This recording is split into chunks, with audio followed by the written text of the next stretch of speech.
Yo, yo, yo, yo, yo, yo, yo, Big Kish back up in here. We about to go over these TikToks reacting to Andrew Schulz.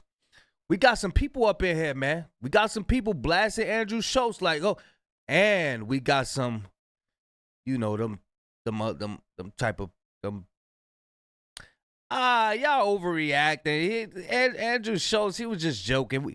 We got some of them people, man.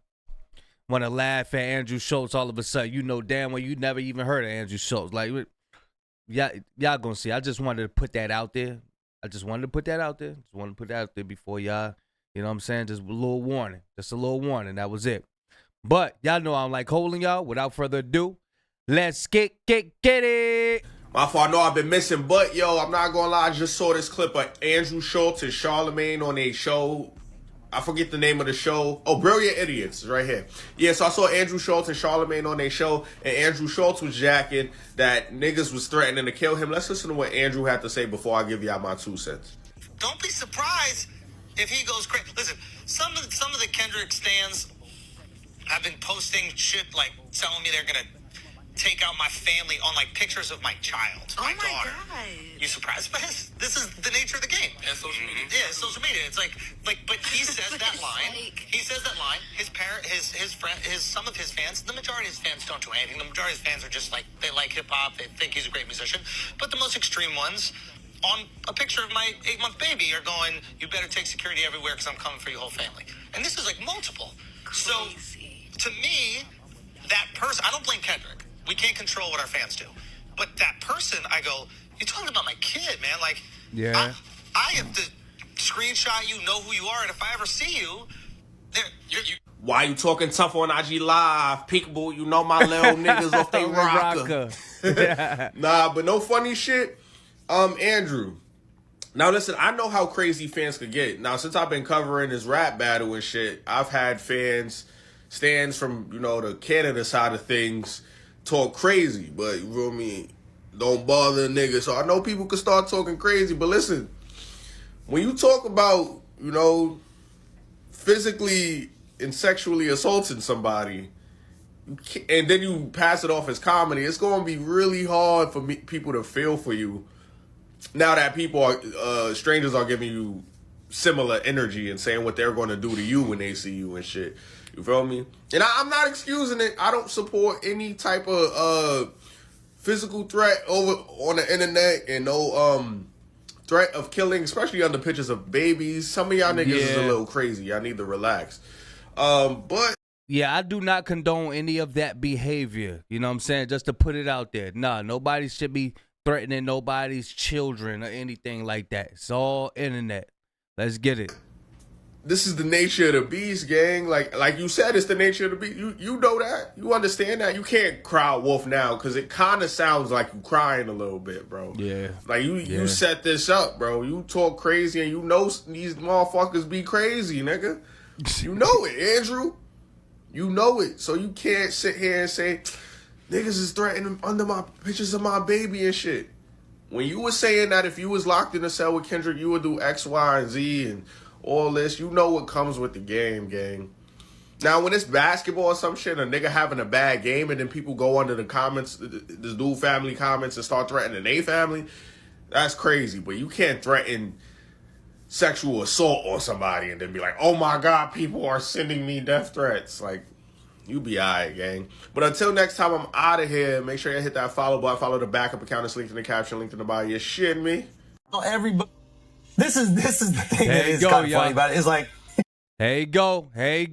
This is the way. Here you go. Y'all check him out. Check your boy out. Like, first of all, Kendrick's people and the gang affiliate, everybody in security, they will destroy me. They'll find me in the street. They'll fucking cut me up. They'll shoot me. They'll do whatever. I'm not a tough guy. Y'all do. But just Kendrick, I would make love to that. There's nothing you can do about it. Now, 2 ways you could take this. Because I see people over there talking about you remember back in the slavery days when white men used to buck black men and all that. Bruh, that man was not saying no weird shit like that whatsoever, gang. He was not saying he was physically going to go and assault Kendrick. Metaphorically, he was calling Kendrick a bitch. See, for Kendrick fans to be so smart, that shit flew over all of y'all fucking head, bro. And the shit was... Is this dude kidding us? Oh, now it's metaphorically. Oh, no, y'all motherfuckers got metaphors and shit now. No, he said what he said, bro. There ain't no metaphor, man. Oh, peanut head ass motherfucker. Funny. Are you surprised? Why is that so, why is that so mind-blowing? Andrew Schulz making jokes about graping Kendrick Lamar is the development of black women not being protected. And this has been a conversation that we've been having as a society for decades. Like Malcolm X was having this conversation back in the 50s and 60s. And we are in 2024 still having the same conversation that black women are the most disrespected and unprotected group of women. And when black women say this, a lot of black men think that black women are just complaining for the sake of complaining. But you need to understand that when your woman is unprotected, it means your community is unprotected. So now that white man who has finished clowning black women left, right, and center is now saying he would grape a man, a black man. See, the level of disrespect is there. It's like, if I can talk crap about your woman, why do you think I wouldn't talk crap about you? If I can disrespect your woman and there's no repercussions for my actions, why would I not disrespect you and make jokes about graping you? This is just the development of protect black women, respect black women. Now the disrespect is to the men. And for him to make a joke like that, it makes sense why he's friends with someone like Charlemagne. Because we know the allegations.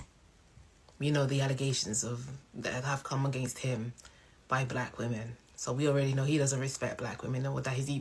Charlemagne had something from back in the day? If I remember correct. Does he protect black women? But this is the next step. I think Charlemagne had something from back in the day too. And then you got that clown on his podcast laughing at the joke. Yeah. Look how she looking. Look. She said, I want y'all to notice how when that man was sitting next to Charlemagne the God and was faced with the opportunity to take accountability, he did not.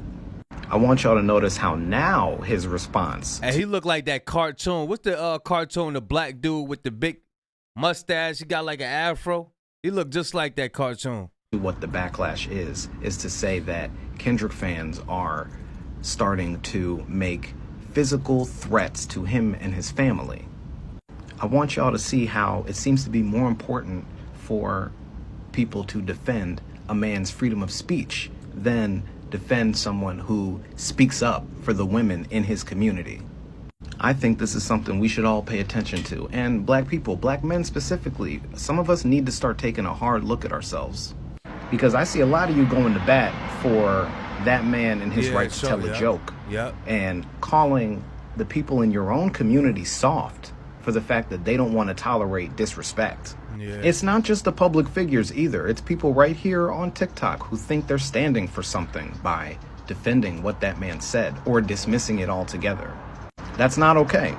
Let's just call it like it is. It's not okay. It's very whack, all right? And some of y'all are doing it because I get you don't want to support Kendrick Lamar.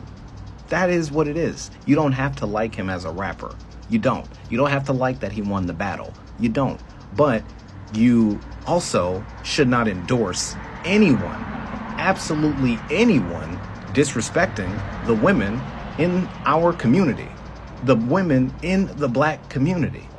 And I'm telling you, what bothers me more than this whole beef situation between Andrew Schulz and Kendrick or Drake and Kendrick or any of that are the people in our own community who are taking hard stances against us and trying to say that we are playing the victim, trying to virtue signal us for trying to stand up for what we believe in and who we are as a people. You should really ask yourself why you don't see that applying to you. why you don't identify with that desire to have some sort of power and self-respect within the black community and tell other communities not to disrespect us. Why do you not identify with that sentiment? Where does your power come from? Because if you can talk down and disparage your own community, you obviously don't draw power from it. So where does your power come from? Why is it that you can look at a man who says black women are always stressing their boyfriends out? Their boyfriends are growing beards because black women are slapping the shit out of them all the time. Why is it that you can look at a man who says that he would put himself in a jail cell with a rapper and take advantage of him, and that rapper would have no way of fighting him off? Why is it that you can identify with someone like that? You can identify with those words and brush them off and say that they're just a joke. But you can't understand the deep-rooted ancestral trauma that would cause an entire community of people to be upset by those words being spoken. Why is that? These are real questions we need to be asking ourselves, because this is beyond just a joke or a disagreement between a comedian and a rapper anymore. This is beyond a rap beef. We need to really look at who we are and ask these hard questions. Everybody's not a we.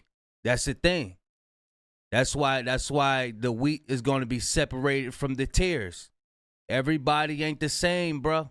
Telling you. Some of the Kendrick stands have been posting shit like telling me they're gonna take out my family on like pictures of my child, my daughter. God. Let's not jump to conclusion, guys. Maybe the Kendrick stands were joking. We don't know. But speaking of jokes, one of my favorite jokes from Bill Burr set is when he talks about black athletes and a touchy subject that, you know, it may. I ain't gonna lie, I like Bill Burr. He's official. He's stem official. From, you know, the transatlantic slave trade and the genetic advantages that black people may have. And as he touched on that touchy subject, and only kind of like a genius way that Bill Burr could do it, he just does it just right? He knows exactly when to punch down, punch sideways, and relate with the audience. But the punchline, I'll never forget it. And when he says, I know the room just got awkward and quiet.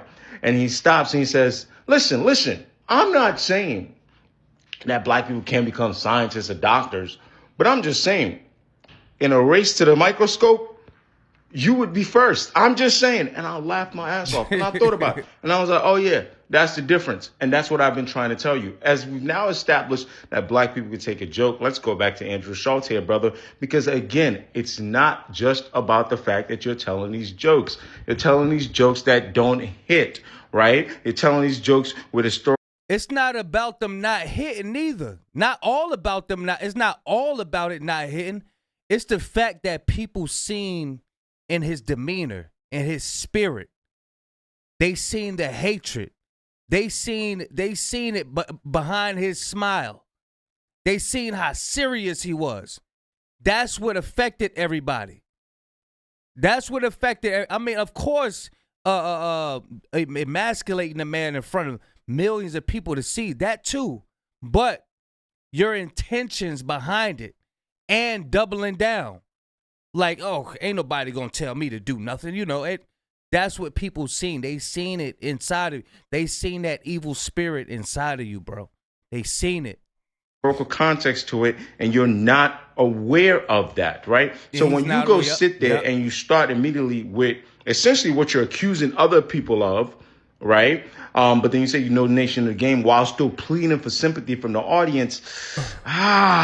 There goes that colonizer mindset again, right? Yeah. Attack, and then seek sympathy. So anyway, Andrew Schulz now then sits down with a brilliant idiots, and I've been clamoring for Charlemagne the God and whatever other minority he likes to use to shield himself, and say, what are you guys gonna have to say about it? So we first discussed, and I told you guys, hey, Andrew Schulz, you're going to meet the Kendrick cult members soon. But other than that, we keep losing the plot. In fact, the person involved keeps losing the plot.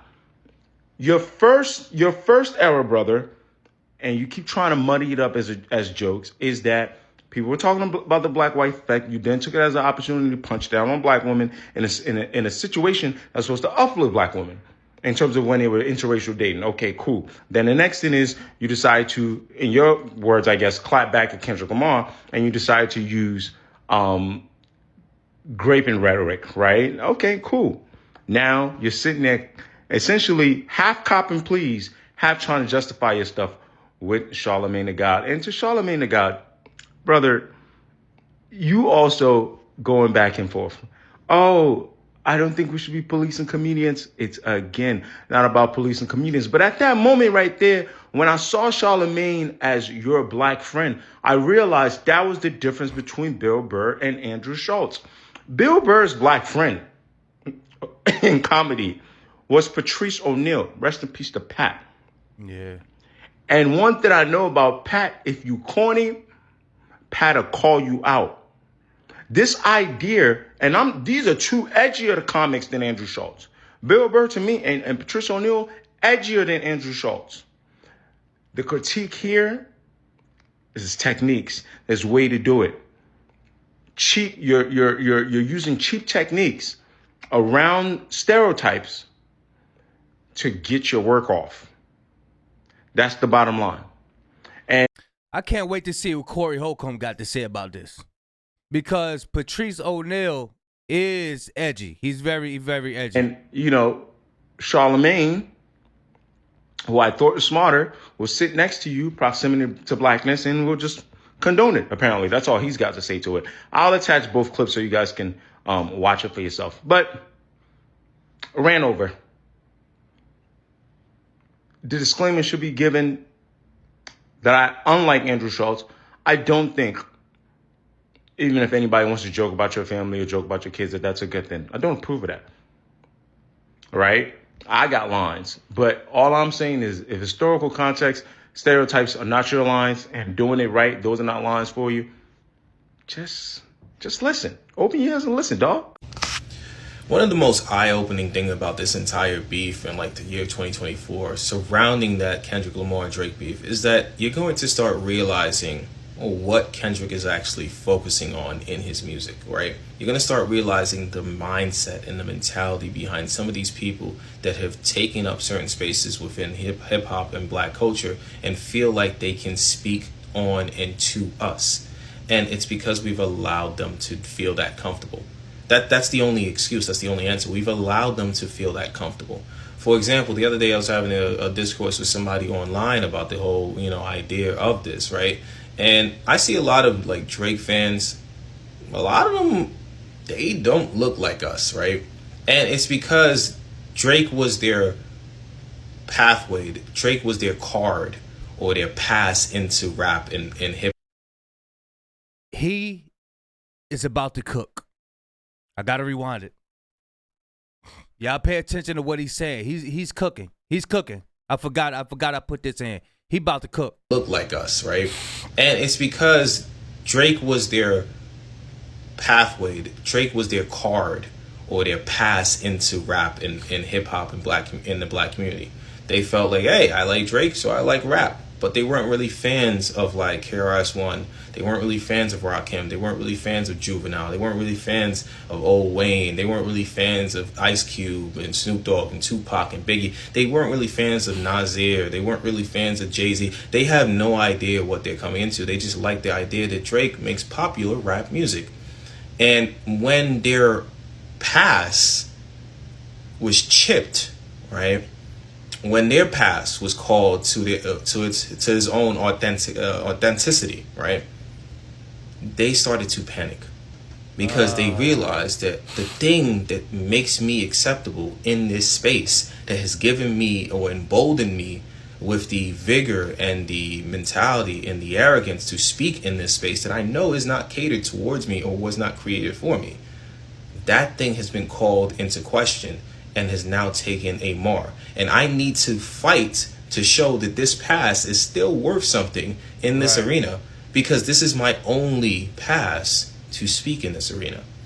Because when you take that Drake chip away from some of these new age rap fans, they don't understand rap culture. They don't understand hip hop culture. They don't understand battling culture when it comes to battle rap. They can't tell you they weren't out here shooting in the gym.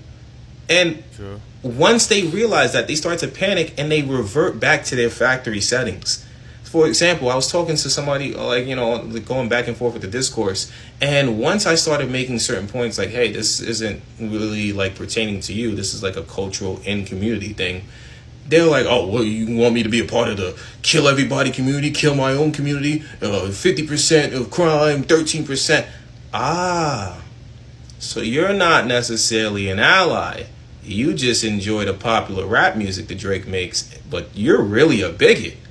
And as the conversation, you know, started to devolve, the person just kept going into such, you know, prejudice and bigoted, like, you know, tropes and statements. And it's just like, these are the people that are on the other side of that spectrum. These are the people that feel like they can come into this space, to this community, and speak when they're not even fans of us. They don't like us at all. They tolerate us. They get what they want out of this space in this community, but they don't really like us. For example, this whole Andrew Schulz thing, like, even in his response, you started speaking about or sharing sentiments about buck breaking an African-American man in the 21st century. You wanted to essay and perform sexual misconduct, and you're hiding behind the gaze of it being a joke. But the problem is, you shouldn't feel comfortable joking like that. Right. One, not because I'm trying to limit what comedians can say, but two, because I also am aware that some people can hide bigotry and racism in forms of jokes. And they can use that as a mask to get whatever they want to get off. If you've already said certain things that other people have been like, hey, that's not really it, wasn't even funny. Right. And you trying to get it off and we see you, now it's time for us to really start checking that and say, nah, you got to pipe down about that. Don't speak about us. Don't speak to us. Don't speak on us. And for a fact, don't bring one of us on your platform to try to act like the token black person to make whatever you're saying feel okay. It's not okay. And that's another thing. A lot of this time, we're going to realize like who the real lovers of culture and self are in this entire ordeal. From the Drake-Kendrick ordeal to the Kendrick Schulz back and forth. Well, it's really not back and forth. Kendrick said one line. This guy made like 3 hours of content on it, feel me? And proceeded to be loudly wrong. But we're going to start realizing that, like I said before, that pass, which was Drake and other people that have come into the space that haven't necessarily been of us and hail from the same places that we've hailed from, once that pass starts getting chipped and the value of that pass starts tanking, those people start to act out because they start to freak out. They know that they are outsiders. They know that this is the only thing giving them the leeway to walk in here and talk like they need to. But time's up, bro. The reset has already been hit, and I want you guys to start becoming aware of this, right? I wish I could just post some of the stuff from that conversation, because it happened on TikTok, and mind you, I called that person a few names, not like out of like swears, but like, let's say I said that they weren't the smartest of people, and guess what? TikTok restricted my comment, feel me? But when the dude was talking all types of bigoted talks and racial this and this, that, and third, and black people doing this and killing, that was all fine and dandy according to TikTok's guidelines. But that's another conversation for another time. But I want you guys to be aware of what's really happening. You're not the only one that go through it. We just talking about that the other day. That how the algorithm do. It favors certain, you know what I'm saying? Out here. And who's supporting what side and for what reason, right? There's a lot of non-critical thinkers on the opposite side that want to validate Drake being a victim. They want to validate Drake's position in rap. They want to validate Andrew Schulz being able to say some of the things that he wants to say, because they do not want someone like us that looks like me and you to start speaking towards what's really going on and having a strong, clear, intellectual voice towards certain things. Because that is scary, and that's going to shut whatever they have going on down. And I want you guys to think about that. But yeah, the Andrew Schulz thing, hey, go deal with Sarah, bro. Because she out here telling the world about what you've been doing, and I think you need to handle that. Because if you could... Oh yeah, that was deleted talking about that. How we got to be so careful in what we talk about. But, certain people could say whatever it is on TikTok, on YouTube, and they ain't got to worry about, getting demonetized and nothing like that. Yeah, I forgot who it was, but yeah, it was deleted. See, he said it in his video, his last video. Talk about a grown man and saying how you want to essay him and all that buck breaking talk. I think you need to go address what you did to that young lady. Feel me? Yeah. And go handle those allegations, because that's nasty work, and none of that is funny. Nah. At all. First of all, I get it, Andrew Schulz, I get it, because there's always one way to spin stuff. But for the roomies and just for all black people, don't you find it crazy when we give a black no, or when we give a black we don't want you to do it?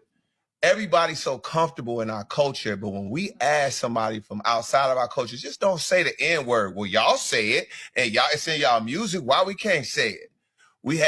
And Kendrick's not speaking for all black men, but he said, hey, man, let's stop letting white comedians speak on black women.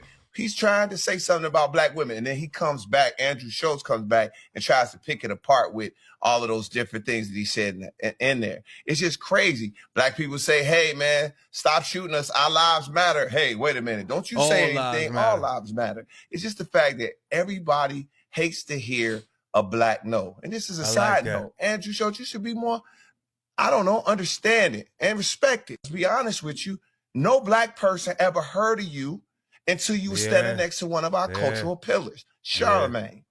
When nobody checking for him. Ain't nobody, anybody in the city of Chicago checking for Andrew Schulz until he stood next to Charlemagne. So you should be like, yo, I call a lick. Everybody who I tell about Andrew Schulz, they be like, who? What? I don't know this guy. What? Don't nobody know you, bro. Nobody knew you. And I'm going to respect what black people said. But again, the black no always makes people uncomfortable. Damn, dog. I don't know if it's the hat or what's going on. But yes, But you got to think about it. And this is why, some people try to emasculate us, because it gets taken as, oh, he or she is angry because they're standing up for themselves. You know what I'm saying? It's like, I like the way he put it, the black no. Oh, what you mean no? Oh, you're not supposed to be saying no. You're not supposed to have a voice. You're not supposed to be, you know how to talk? Yes, I'm human. I'm a black man. I'm a man. Yeah. No. I don't like that. And that's a problem. You know what I mean? That's what you see all over the place. That's wild, man. And I refuse to think that Andrew Schulz, being his age, I'm sure he's, whatever, that he doesn't know that he went too far. I refuse to believe that he doesn't know that he went too far. Because everybody's gathering around and let him know, like, bro, you went too far. And then you turn around and then double down. Then you go get Charlemagne to come be by your side. Come on, man. Nah, man. I refuse it. I know you went too far. And I think some of your stuff is premeditated. Like who I'm going to piss off today. Like you just got the wrong attention right now, man. Everything you said. Yes. Usually I be having something to say, Kiki, but damn, I gotta let that just sizzle. Yeah, because he told no lies. He told no lies. It's the deflection for me. When you get called out for doing wrong and you start pointing to what everybody else is doing, you're guilty. Ooh. Okay. And that's just simple as that. And it's unfortunate that you felt comfortable enough to respond in that way. You should have just took that L and just kept on walking and we could have went on. But now it's very uncomfortable for us to support you. So I hate that for him. And you know what? When I saw the clip, Chris Brown was somewhat chilling. Man, I mean, Chris Brown somewhere working on his dance moves, getting ready for his next tour, selling out. And he like, why you bring me in this? I mean, they always do. What I have to do with this? You know what I'm saying? So y'all hit the nail on the head. Andrew Schulz, you wrong, brother. You need to apologize. Yeah, that's wild, man. That is wild, bro. But yeah, it's a situation. Y'all remember Philando Castile? He got deleted by the police officers. Police officer got up, easily took they took so quickly, took the attention off of the brother Was it Philando Castile? It was one of them. Yeah, I think it was Philando Castile. Took the attention off of what he just did, and the other cop comes and like, you okay? And then the cop who did it was like, oh my gosh, oh yeah, I'm fine. They that fast made it about themselves. Like, you didn't just do what you just did. You just deleted this brother. He didn't have nothing on him. It wasn't the one that was in the car. I'm not talking about the one that was in the car.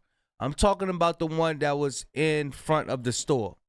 If I'm not mistaken, that's Philando Castile.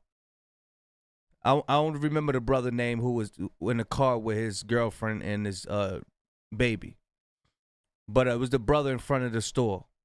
He was on top of him, and then he had pressed the trigger and deleted the brother. And the other cop, like, oh, you okay? Like, asking the cop, is he okay? He just deleted this, bro. Why would you just hurried up and just took the attention off the brother that's sitting there losing his life?